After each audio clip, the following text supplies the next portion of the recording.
Your brain's job is to keep you comfortable, but most things that truly matter require stepping into discomfort. In dynamic careers like yours, avoiding discomfort isn't an option. In this exercise, you'll identify something you've been putting off and take the smallest step toward it. Along the way, your brain might offer excuses, doubts, or discomfort. Instead of retreating, you'll practice using a skill you've learned, like labeling thoughts or shifting attention, to carry those feelings without letting them stop you. Our brain encourages us to be comfortable. That is one of its main jobs.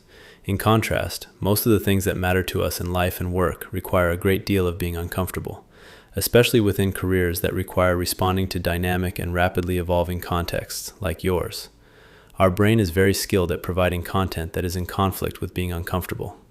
You might have no problem being physically uncomfortable, but your brain provides plenty of ways to avoid, retreat, or hide from the internal discomfort of unwanted ideas, thoughts, or memories.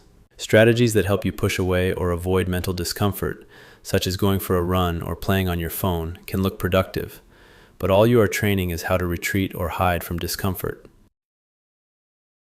Today we will practice doing something that matters to you while experiencing the discomfort that our brain provides. First, identify a previously practiced skill that you found useful for relating to your thinking. Perhaps it was labeling your thoughts with one word, or using a sentence starter to create space, or paying attention to the interceptive information your brain provides. Once you have identified a skill to use, proceed with the training. What is something you have been putting off? Eating healthier?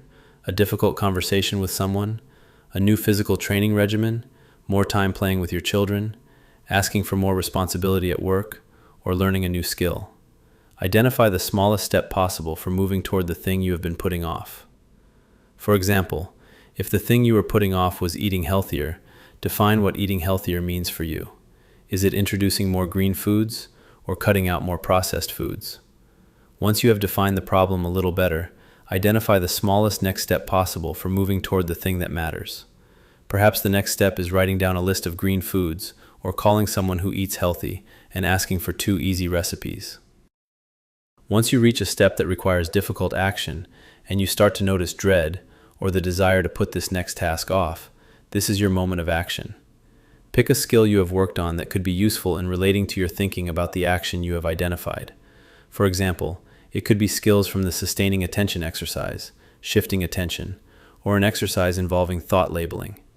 Use that skill to practice using it on the thoughts, ideas, discomfort, excuses, dread that your brain is providing regarding your identified task. We are not trying to feel better. We are trying to practice carrying the stuff our brain provides so that stuff doesn't get in the way of moving toward what we want most.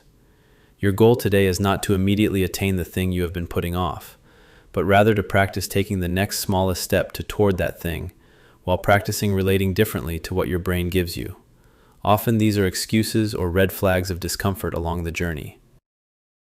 This exercise is complete. Once you experience some pushback from your brain, use a skill to relate to that pushback, then identify the next smallest step.